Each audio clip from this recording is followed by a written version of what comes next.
Essa semana eu vi um vídeo no Instagram. Acho que muitos de vocês viram também esse vídeo. Me chamou muito a atenção. O vídeo começa com uma mãe no mercado e a criança se jogava no chão. A mãe ficava tentando segurar, conter a criança chorava, gritava.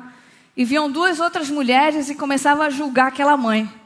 Falava assim: os pais hoje em dia não têm limite, não dão limite para os seus filhos, ficam dando tela, ficam dando guloseima, ficam dando um monte de coisa. Por isso que a criança está assim. Começaram a julgar aquela mãe. Aí o vídeo para e aparece assim, 20 minutos antes, o que tinha acontecido? Aquela mãe, na verdade, estava adotando aquela criança. Era a primeira vez que ela saía com aquela criança do abrigo. Mas aquela criança já tinha sido devolvida umas 3 vezes. E tinha passado por muitos abusos, então tinha um comportamento muito difícil. Mas aquela mulher estava querendo adotar aquela criança e dar um novo futuro. E aí o vídeo falava: você não sabe o que está passando com as pessoas. O final do vídeo, um cara estava dirigindo, o outro na frente estava meio... Sabe aquelas pessoas que começam a dirigir meio lerdas, aí vão para um lado, vão para o outro? Não tem nenhum lerdo aqui não, estou falando aquelas... E aí o cara que está de trás começou a buzinar: seu idiota, olha o que você está fazendo. Ultrapassou esse carro e começou a gritar: deve estar bêbado, o que você está pensando da vida? E buzinando, e o cara só abaixou a cabeça e apareceu 20 minutos antes. Ele tinha acabado de receber a notícia que sua esposa tinha falecido. E ele estava pensando: como que eu vou contar para as minhas filhas? E aí ele foi dirigir o carro. E aí termina o vídeo falando assim: você não sabe o que acontece com as pessoas. Por isso, seja gentil. Meus irmãos, isso foi uma facada no meu coração. Porque a gente não sabe o que se passa. Você não sabe o que está acontecendo com a pessoa que está sentada aí do seu lado hoje. Você não sabe. Nós não sabemos o que está acontecendo na vida do outro. Nós não sabemos por que os outros reagem da forma que reagem. Nós não sabemos as dores, os traumas, as tristezas que as pessoas carregam. Nós não sabemos e jamais saberemos por que os outros estão reagindo de determinada forma. Não sabemos. Por isso, meu convite para vocês é que a gente precisa ter os olhos mais gentis. Nós precisamos ser mais gentis com o outro. Mas eu queria que você estendesse esses olhos gentis não só com o outro.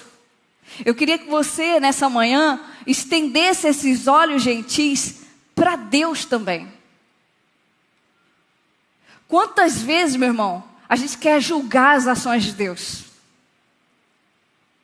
Quantas vezes nós culpamos Deus? Ficamos desapontados com Deus, pensamos que se estivéssemos no lugar dele, teríamos uma solução muito melhor. Quantas vezes nós queremos adivinhar, criamos, inventamos teorias de como que vai ser feito, como que Deus deveria fazer. Nós queremos ter todas as respostas, mas nós não sabemos.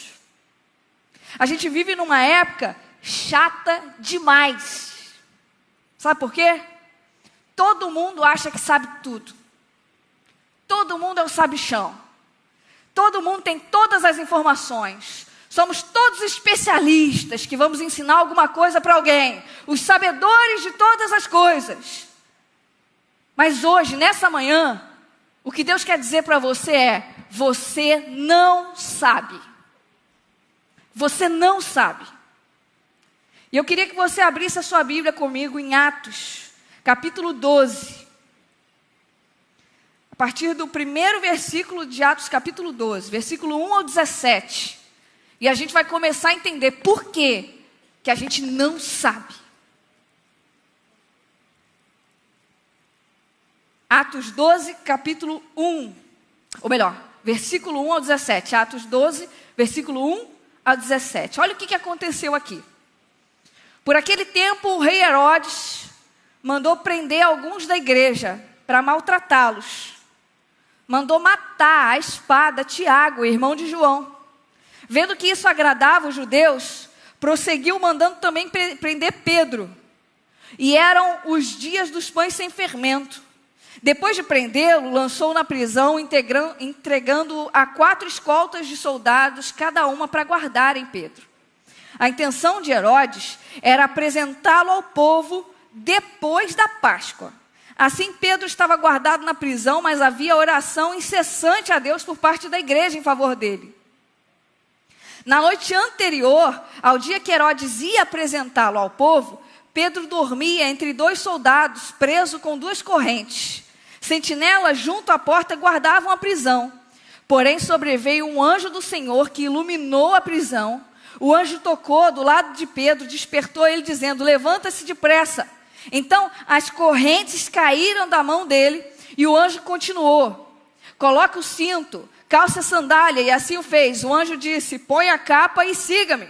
Então, saindo Pedro o seguia, não sabendo se era real ou se era uma visão. E depois de terem passado pela primeira e segunda sentinela, chegaram ao portão de ferro que dava para a cidade, o qual se abriu automaticamente.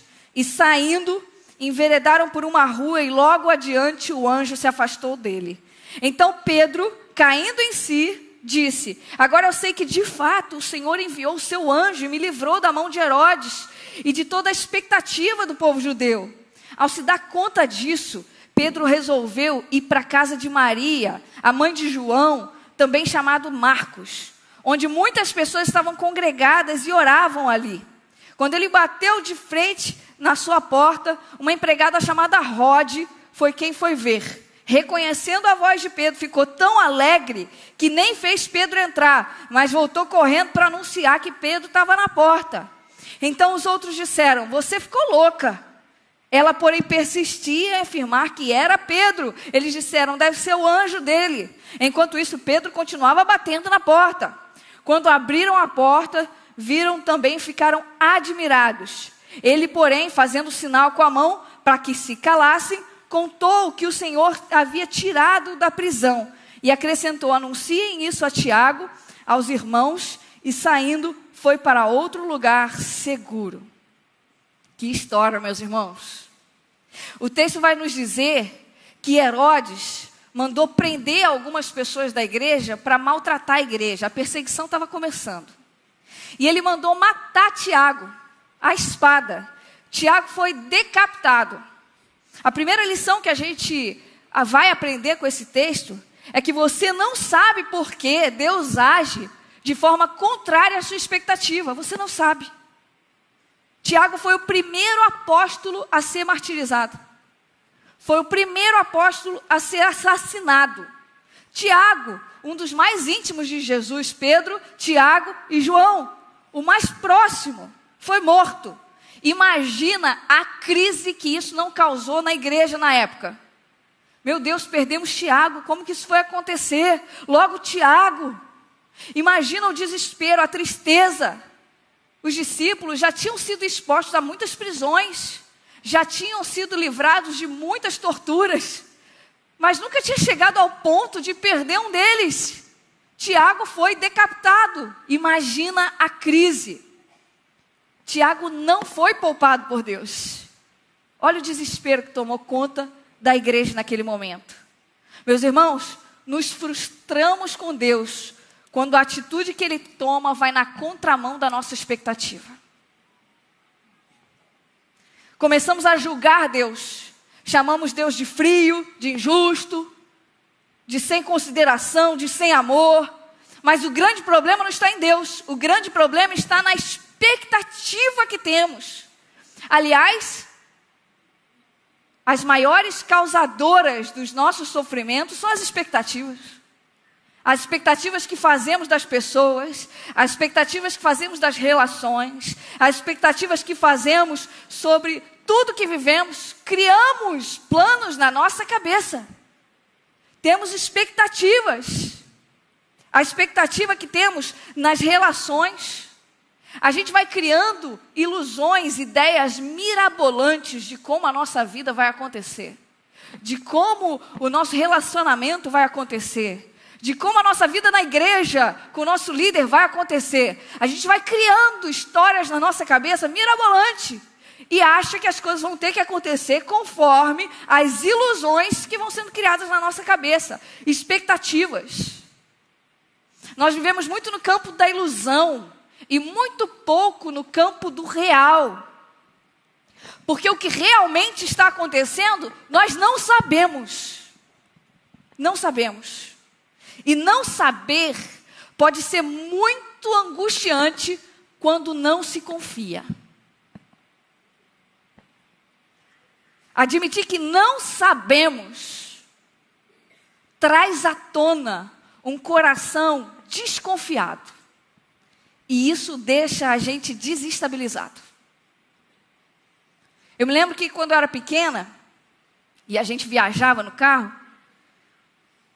criança não tem noção de lugar, de caminho, quanto tempo falta para chegar, qual caminho. Eu cresci e eu continuo sem essa noção. Quem já pegou carona comigo sabe, né? Que pode, se precisa que eu vá para Piedade, eu estou na Zona Sul do nada. Mas as crianças costumam fazer mais isso. E quando eu era pequena, a gente estava viajando, e eu não sei se vocês já passaram por isso, mas sempre que chegava aquele momento da viagem, que eu perguntava, o que eu perguntava? Tá chegando? Falta muito? Tá perto? Sempre tem aquele momento da viagem que a criança tá chegando. Aí o que minha mãe falava? Já chega. Estamos quase. Falta pouquinho. E não chegava, esse pouquinho levava uma hora. Só que eu, como criança, eu não ficava desesperada quando eu via que não aconteceu conforme eu previa. Quando eu era criança e estava no carro e minha mãe falava, falta pouquinho, eu não entrava em desespero. Meu Deus, será que estamos no caminho errado? O que vai acontecer com a gente? Será que ela sabe o que ela está fazendo? Meu Deus, quanto tempo mais a gente... Eu não entrava em desespero. Sabe por que eu não entrava em desespero? Eu não sabia o caminho. Mas eu tinha certeza que ela sabia. Meus irmãos, o nosso desespero quando a gente se dá conta de que não sabe, é porque revela que o nosso coração, na verdade, não confia. Não confia. Jesus não dá um mapa para você seguir. Se você está esperando um mapa, se você veio hoje buscar um mapa, eu preciso de uma direção. Eu quero muito uma direção, quero um mapa. Ele não dá. Ele entra no carro com você e ele dirige. E você vai ter que ir. Você não sabe o caminho. E quando você não enxergar o caminho, fique feliz, porque Ele é o seu guia. Você não sabe o caminho, mas as nossas expectativas, elas estão apegadas demais a essa terra. A gente vive como se só existisse aquilo que nós vemos. Por isso, a gente entende as ações de Deus sempre com o olhar, poxa, eu fui injustiçado, por que Deus fez isso comigo? Sempre como se Deus estivesse me punindo. Sempre como se Deus estivesse te punindo. Você não sabe. Você precisa mudar o seu olhar. Você precisa mudar a sua expectativa. Você precisa mudar a sua perspectiva. Às vezes a gente acha que a obediência vai nos poupar de problemas. Não, meu irmão, quem quer poupar você de problema é Satanás. Satanás quer que você não tenha problema nenhum. Satanás quer que você tenha os maiores sucessos da história e que você fique satisfeito com essa terra. O evangelho não é para poupar ninguém. O evangelho é para cumprir propósito de Deus. Deus vai mandar você obedecer não para te poupar. Deus vai mandar você obedecer para o propósito dele ser cumprido na sua vida. A obediência é para isso. Romanos 8,32 diz que ele não poupou nem o seu único filho e entregou Jesus para nós sermos salvos. O que na terra parece derrota, no céu é vitória. A morte de Tiago, para a igreja, pode ter sido um baque muito grande, mas foi uma vitória muito grande para o céu. Porque o que é mais importante? O que é eterno ou o que é transitório? Você não sabe. Os nossos sofrimentos leves e momentâneos não se comparam com a glória que há de ser revelada a nós. Você não sabe. Teve uma história de uma garotinha, uma história real, tá? Chamada Amy. Ela tinha 5 aninhos, coisa mais linda. A família era cristã, eles iam à igreja sempre. E a família toda tinha os olhos azuis. Família toda. Só ela que tinha os olhos pretos. E aí teve um dia que na escola bíblica dominical, ela ouviu a professora falar que Deus ouve as nossas orações. Quando ela aprendeu isso, ela ficou muito feliz. Falou, não acredito. Gente, não vejo a hora de chegar em casa, dobrar meu joelho e pedir para Deus colocar os meus olhos azuis igual todo mundo da minha família. E ela saiu correndo, chegou em casa, dobrou o joelho, começou a orar, papai do céu, eu queria muito que meus olhos ficassem azuis, igual de toda a minha família. E aí ela foi correndo, eu vou dormir, porque quando eu acordar e abrir o olho, e o meu olho vai estar azul. E ela dormiu, acordou correndo, ela tinha tanta certeza, orou com tanta fé, com tanta sinceridade, que quando ela acordou, ela saiu correndo, foi para frente do espelho para abrir o olho. Abriu o olho de frente do espelho, nada aconteceu. Ela ficou muito desapontada. Ficou muito chateada. E ela ficou por alguns dias orando e pedindo e nada. Os olhos continuavam pretos. Os anos se passaram. Ela até esqueceu que ela tinha pedido isso. Ela se tornou uma missionária. Uma missionária incrível. Chamada por Deus para uma tarefa difícil. Comprar crianças para Deus. Ela foi enviada para um local de igreja perseguida, onde crianças eram vendidas pelos seus pais para sacrifícios no templo religioso lá. Então, Deus mandou ela para ir nesses templos, comprar as crianças como se fosse sacrificar, mas para libertar essas crianças. Naquele momento, ela estava se arrumando, ela tinha que se parecer como gente dele que frequentava aquele templo. E aí ela se arrumava, botou aquelas coisas na cabeça e tal, deixou os olhos para fora, tudo direitinho. Uma missionária amiga dela falou assim, puxa, Amy, como você ficou igual a eles? Eu quase não te reconheci. Você já pensou como que você faria para se disfarçar se você tivesse os olhos azuis igual de toda a sua família? Que Deus maravilhoso. Os seus olhos castanhos foram essenciais para você cumprir a sua missão. Naquela hora, aquela menina lembrou quando Deus não atendeu a sua oração e falou, mais importante do que oração atendida é missão cumprida. Você não sabe. Você não sabe. Underhill, um teólogo, diz o seguinte, se Deus fosse pequeno o bastante para entendermos Ele, não seria grande o bastante para adorarmos Ele. Você não sabe. Mas a história continua. Herodes vê que a morte de Tiago agradou os judeus.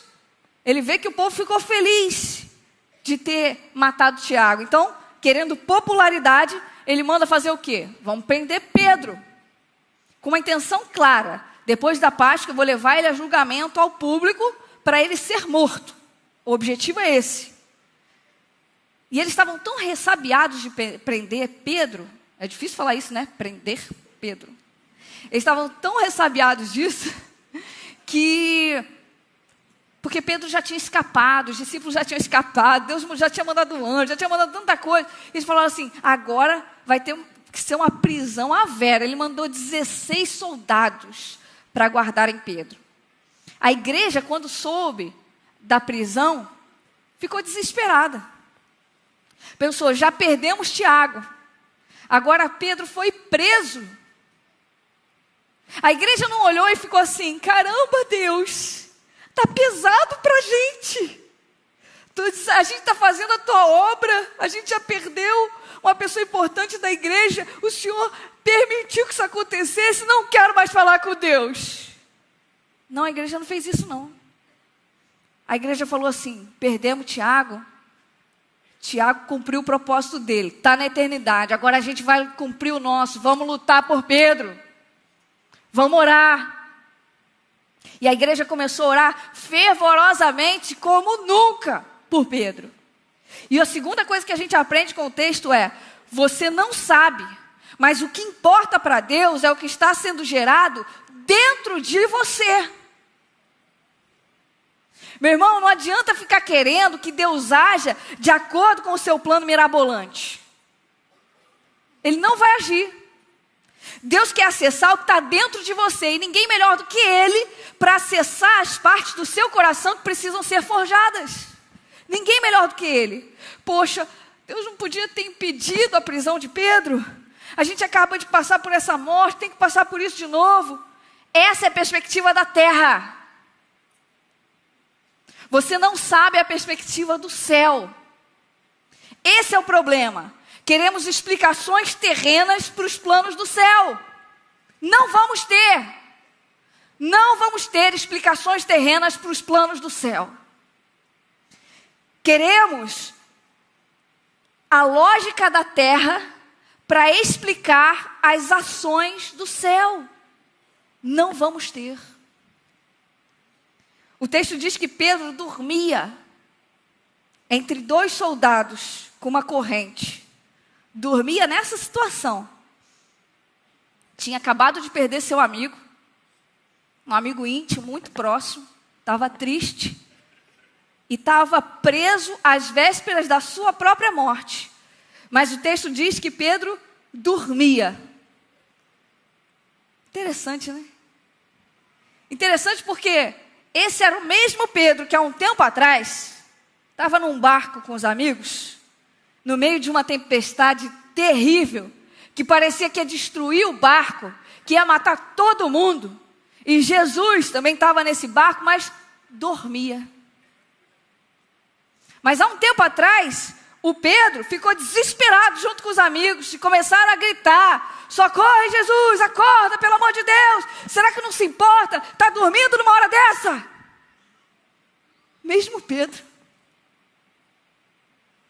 Parece que Jesus forjou mesmo um novo Pedro, porque agora quem dormia era ele.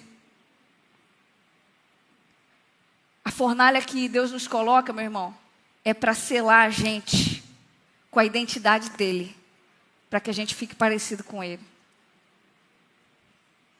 Quem sabe que Jesus é Deus, quem acredita que Jesus é Deus, aprende mais com o fato dele estar dormindo numa tempestade, do que com ele dando ordem para acalmar a tempestade.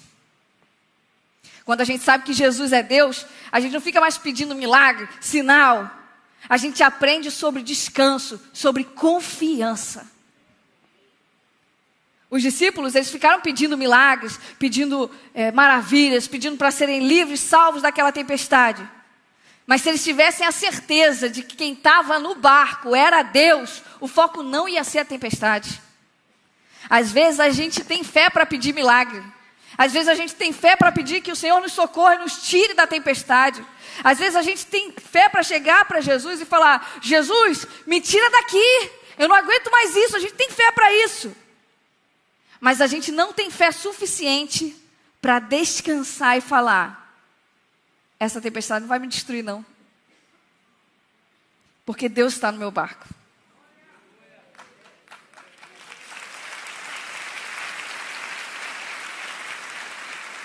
E quando eu olho para esse novo Pedro, que no meio da tempestade quem dormia agora era ele, eu vejo a mudança que Jesus faz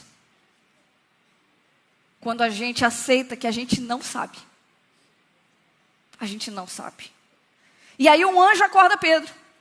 Um anjo acorda Pedro, entra uma luz e tal, as algemas são quebradas, o anjo leva Pedro até a porta, o portão abre sozinho e eles saem. Pedro estava preso, acorrentado mesmo, a duas pessoas. O anjo aparece, ilumina a prisão, as correntes se abrem e a porta, as correntes caem e a porta se abre. Olha que extraordinário. Mas eu quero que você entenda uma coisa. Primeiro as correntes se arrebentaram, depois a porta se abriu. Não adianta a porta se abrir se você não estiver livre para sair. Não adianta. Primeiro você precisa ser livre. Tem um monte de porta que está aberta na sua vida, meu irmão. Um monte de porta que já foi aberta, mas você não está livre para sair. Porque o que está dentro é o que conta. Jonas Madureira tem uma frase que diz assim: quebre os grilhões da cela, mas não se assuste se o prisioneiro não sair. Talvez a cela seja absurdamente confortável. Ser prisioneiro é difícil, mas ser livre é mais difícil ainda. Lembra do povo de Israel? Anos de escravidão, maior sonho deles era a liberdade. Aí Deus vai e liberta eles. Quando eles recebem a liberdade, por incrível que pareça, começam a sentir falta da escravidão. Começam a reclamar. Nós também, diante dos desafios de uma vida livre, porque uma vida livre implica em responsabilidades, atitudes, implica em viver de acordo com o que crê. Isso é uma vida livre. Mas quando eu sou escravo, não. Quando eu sou escravo. Ai, estou preso. Aí a responsabilidade é do outro, que precisa me libertar. É Deus que não me tirou, é Deus que não me tirou, é Deus que não abriu a porta. A porta está aberta, meu irmão. Assuma a responsabilidade. Viva de acordo com a palavra. Pague o preço. Renuncie. A porta vai abrir. Quer que a porta abra? Você cheio de algema? Preso a um falso evangelho? Um evangelho que, se você fizer isso, fizer aquilo outro, aí você vai conquistar. O evangelho que você só é fluente, você só tem cheio do Espírito se você tiver riqueza. O evangelho que você só é... Falso evangelho.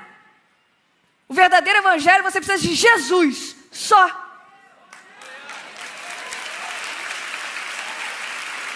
Só Jesus. Não precisa de nada nessa terra, nada. É confortável ser prisioneiro, é confortável ser vítima. Só que, meus irmãos, prestem atenção nisso. Navios não afundam por causa da água ao redor deles. Navios afundam por causa da água dentro deles. É o que se passa dentro de você que vai contar. Para de viver de aparência. É sobre o que está dentro de você.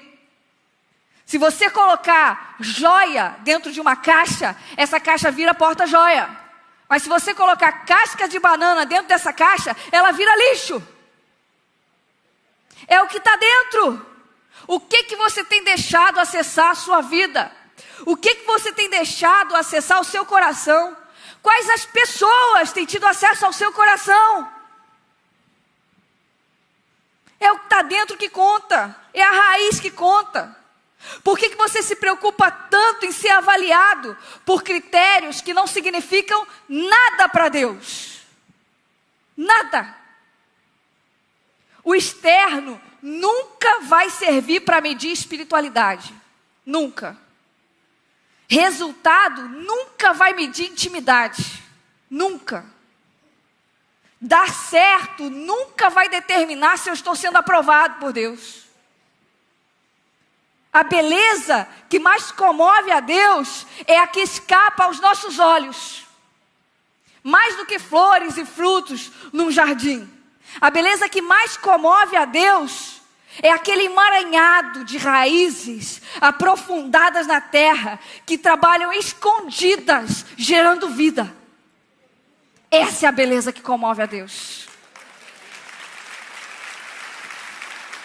Em terceiro lugar, a gente aprende o seguinte: você não sabe, mas Deus diz sim a orações que nem você acredita.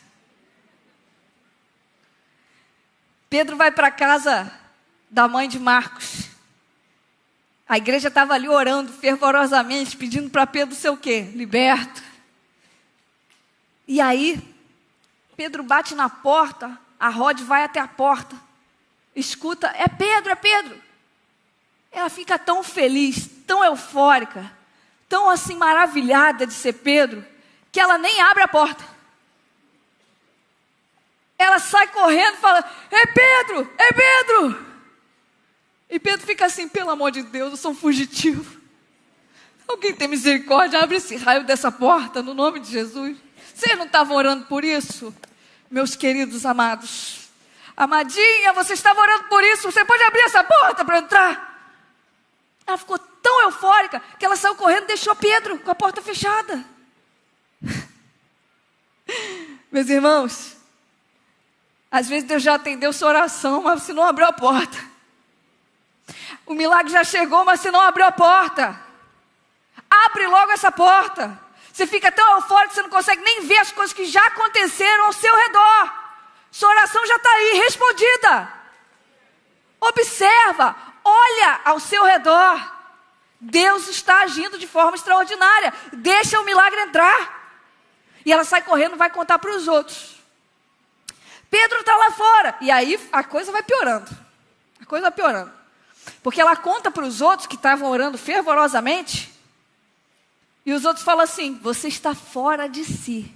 Acalme-se. Não tem chance de ser Pedro. Pedro está preso. Ué, mas vocês estavam orando pelo quê? Meus irmãos, é impressionante como nós podemos orar com a certeza absoluta de que Deus não vai nos atender. Fala aí com o pastor José. É impressionante como a gente pode orar fervorosamente sem tomar atitude de acordo com o que cremos. Fervorosamente, sem tomar nenhuma atitude. Orou para chover, meu irmão? Leva o guarda-chuva. Deus vai decidir se o que você levou vai te proteger do sol ou da chuva.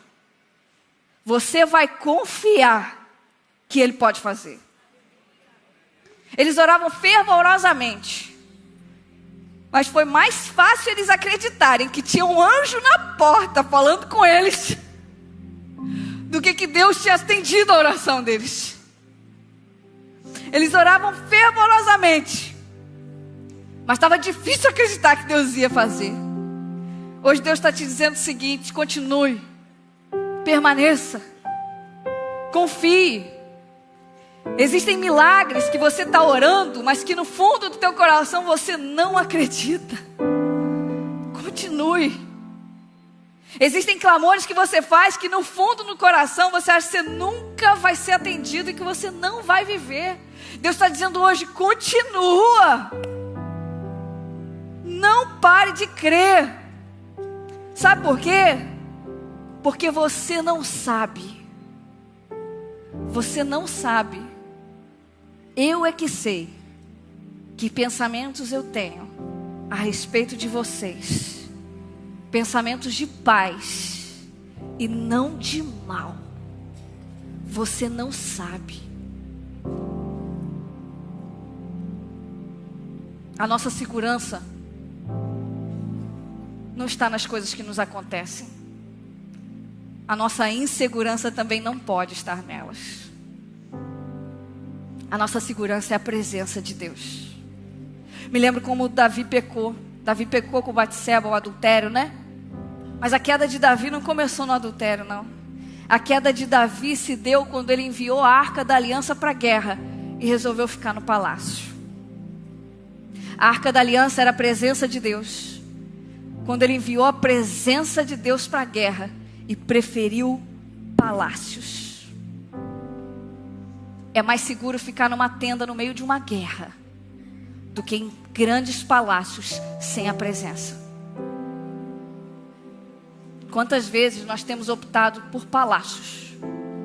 Quantas vezes a gente tem desejado palácios, conforto, muito mais do que presença? Mas deixa eu te falar um segredo.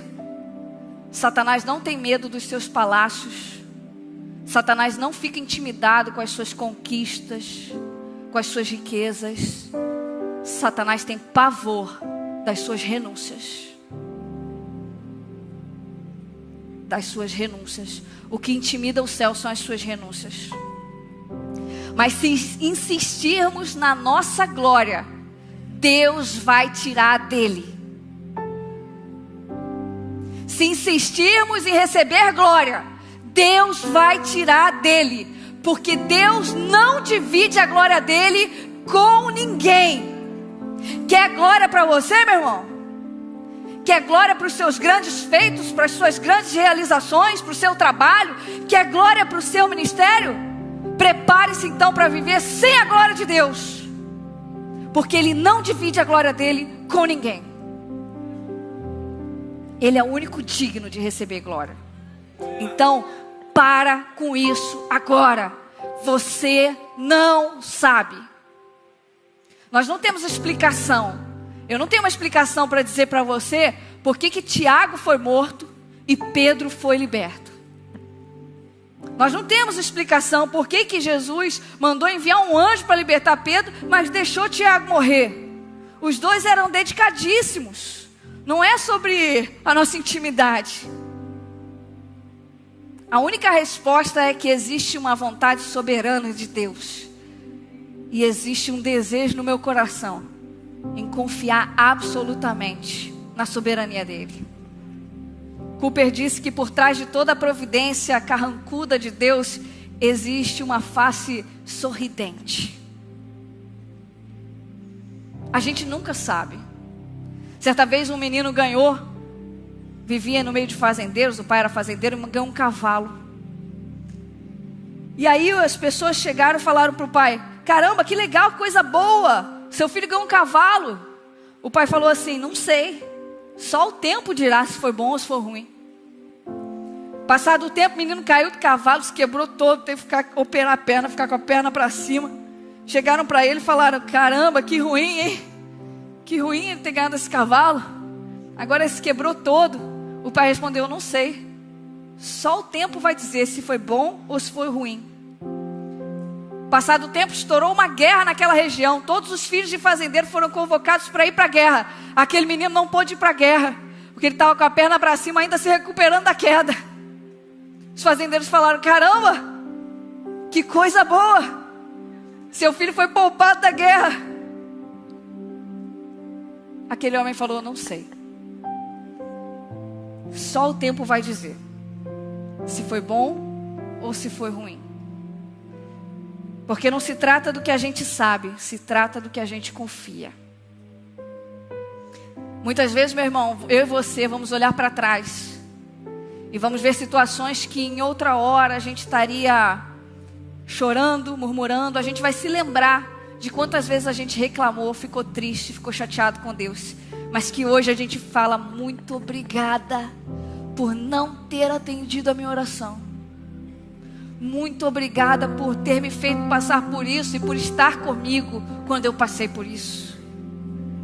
Você não sabe, alguns Deus livra da morte, outros Deus livra na morte. Uns são libertos pela fé, outros são mortos pela fé. Você não sabe. Uns vão ficar lutando aqui na terra, outros são recolhidos para tomar posse do reino de Deus no céu. Você não sabe. Deus é Deus quando livra da morte, Deus é Deus quando permite a morte. Você não sabe. Romanos 8,35 tem uma verdade muito forte, que diz: quem nos separará do amor de Cristo? Será a tribulação, a angústia, a perseguição, a fome, a nudez, o perigo, a espada? Como está escrito: por amor de ti enfrentamos a morte todos os dias. Somos considerados como ovelhas destinadas ao matadouro. Mas em todas essas coisas somos mais do que vencedores por meio daquele que nos amou.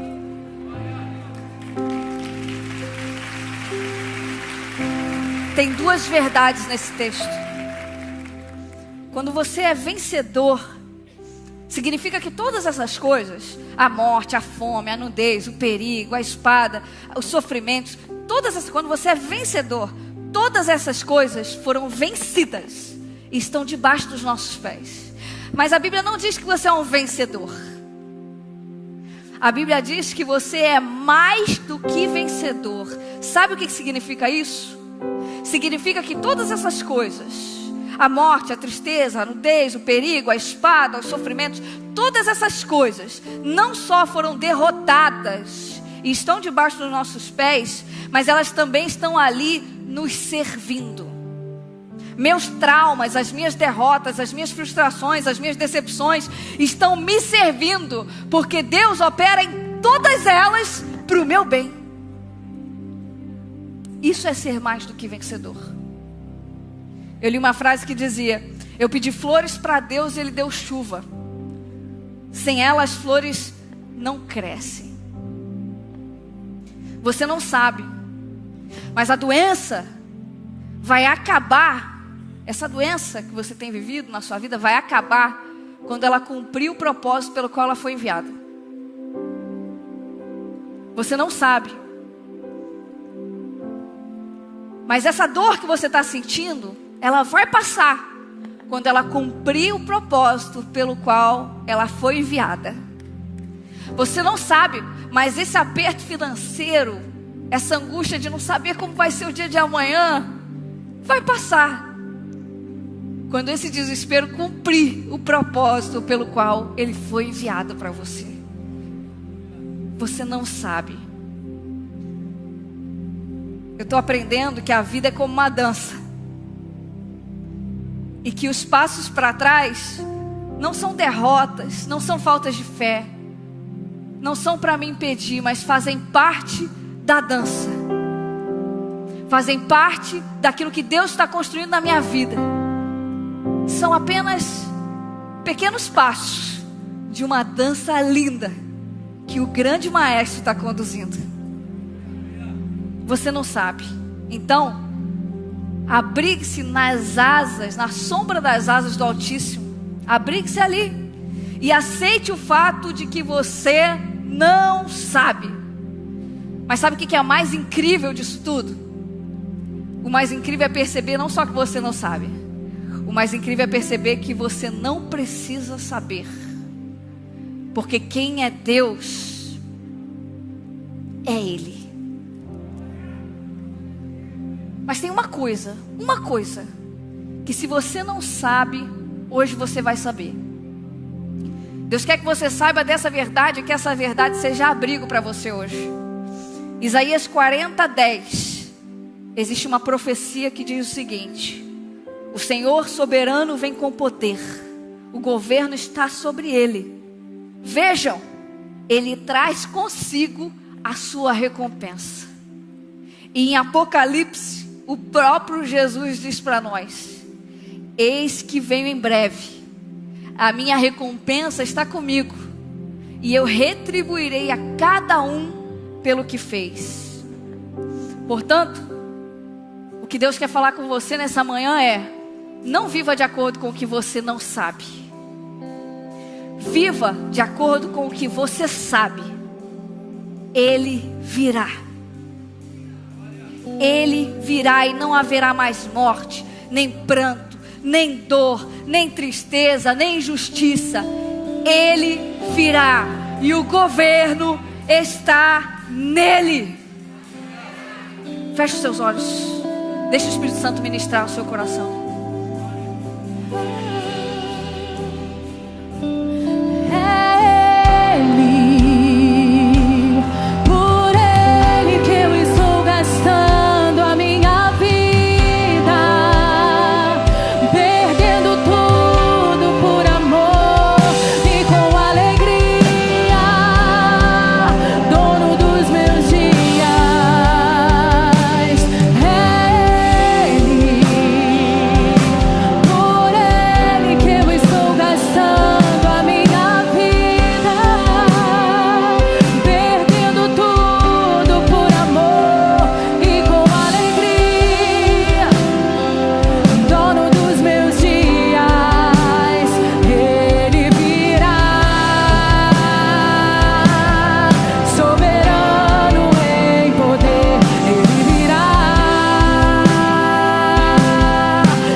Eu quero fazer 2 orações.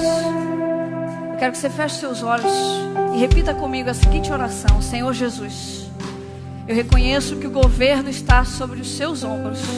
Eu reconheço que o Senhor é o Salvador. O Senhor é o único digno e eu quero entregar a minha vida ao Senhor. Eu não vou passar nem mais 1 minuto sem entregar os meus dias e fazer do Senhor o dono deles. Eu reconheço que eu não sei, mas eu quero me entregar àquele que sabe. Existe alguém que fez essa oração e quer entregar hoje a vida a Jesus e falar: eu quero uma nova vida em Cristo? Levanta bem alto a sua mão e fala: eu quero, eu preciso dele. Deus abençoe. Levanta bem alto, Deus abençoe. Bem alto, Deus abençoe, estou te vendo lá atrás. É Ele. Deus te abençoe, estou te vendo. Deus te abençoe, estou te vendo. É Ele, é por Ele que eu vou entregar a minha vida. Eu quero uma nova vida em Jesus. Existe mais alguém? Levanta sua mão. Deus abençoe, Deus abençoe. Mais alguém? Levanta bem alto. Deus abençoe lá atrás, estou te vendo. Quem mais? Levanta bem alto a sua mão, eu quero ver. Deus abençoe aqui da minha direita. Mais alguém? Eu quero entregar. Estou te vendo aqui, Deus te abençoe. Eu quero entregar minha vida a Jesus, o governo da minha vida. Eu quero que esteja sobre Ele. Eu não sei, mas eu quero confiar em quem sabe. Existe mais alguém? Levanta a sua mão. Eu quero, pastor, eu preciso dessa oração hoje. Eu não posso sair daqui sem essa oração. Levante bem alto as suas mãos, que eu quero orar com você. Mais alguém quer fazer essa oração? Aqui à minha esquerda, alguém quer fazer essa oração? Estou te vendo lá atrás. Glória a Deus. Mais alguém? Aqui no meio, à minha direita, mais alguém? Então eu quero fazer um pedido para você. Eu quero que você saia do seu lugar e venha até aqui. Eu quero impor as minhas mãos sobre você e liberar o novo de Deus sobre a sua vida. A porta está aberta. Agora você precisa que as algemas sejam desmoronadas sobre os seus braços, para que você venha ter acesso ao milagre de Deus na sua vida. Sai do seu lugar, em nome de Jesus. A igreja pode aplaudir bem forte. Sai do seu lugar, você que levantou a sua mão. Vem aqui em nome de Jesus. Em nome de Jesus. É manhã de salvação, é manhã de transformação. Todo mundo que levantou a mão, vem aqui na frente. Nós queremos orar por você. Ah, pastor, eu não levantei a mão, mas sei lá, tem alguma coisa queimando aqui no meu coração. Eu não posso ficar de fora dessa oração. Sai do seu lugar também. Sai do seu lugar, pode vir aqui. Nós temos uma equipe aqui para orar com você. Eu quero impor as minhas mãos sobre a sua vida. Eu quero liberar o novo de Deus sobre você. Saia do seu lugar, vem aqui em nome de Jesus. Ah, mas eu estou com vergonha. Vem com vergonha mesmo. Não perde a oportunidade. A graça de Deus está nesse lugar. O novo de Deus está para ser liberado sobre a sua vida. Vem com vergonha mesmo, mas não deixa de vir e receber o novo de Deus. Pode sair do seu lugar, vem aqui em nome de Jesus. Vem aqui, pode vir em nome de Jesus. Mais pessoas aqui, ó, da integração. Aqui desse lado tem uma família inteira aqui chegando, por favor. Homem aqui também, vem todo mundo, vem todo mundo. Pode vir, nós vamos orar. Pode vir, meu irmão. Deus te abençoe. Novo de Deus sobre a sua vida. Glória a Deus, glória a Deus. Mas eu quero fazer uma outra pergunta para você. E a outra pergunta é a seguinte: você que passou a vida inteira orando sem acreditar. Existem coisas na sua vida que você já estava desacreditado, mas você continua orando. Eu mesma, todo dia, 3 horas da manhã, eu estou acordando para orar. Mas eu não acredito que eu vou receber isso não. Mas eu estou todo dia. Vou ser bem sincera com vocês, mas eu estou todo dia orando. Se você hoje quer dizer para Deus: Deus, eu não sei de nada, então eu quero colocar na mão de quem sabe. Sabe aquela oração que meu coração estava meio incrédulo? Hoje eu quero mudar essa história. E hoje uma mulher aqui. E hoje eu quero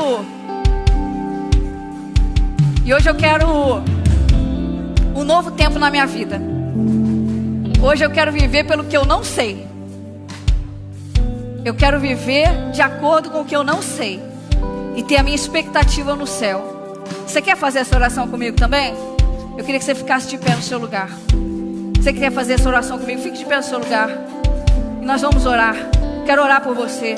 Quero orar por esse novo do Senhor na sua vida. Vamos orar? Pai bondoso, obrigada pela tua graça, pelo teu favor, pela tua presença. Obrigada, Senhor Jesus, porque hoje houve salvação aqui. Mas hoje também Ouve coração humilhado, subjugado, rendido, com a vontade subjugada à tua vontade. E a paz verdadeira a gente só encontra quando a nossa vontade é subjugada ao teu senhorio. Hoje nós nos humilhamos diante da tua mão poderosa e nos colocamos na posição que é nossa. Nós não sabemos, mas hoje também nós fazemos a maior declaração de fé nas nossas vidas. Nós não precisamos saber, o Senhor é o que sabe, e nós confiamos na tua provisão, seja com chuva ou com sol, seja com morte ou com vida. Eu sei em quem eu tenho crido, e isso é suficiente para mim. Pai bondoso, que essas pessoas que vieram aqui na frente hoje, entregando as suas vidas, tenham uma nova história, um novo começo.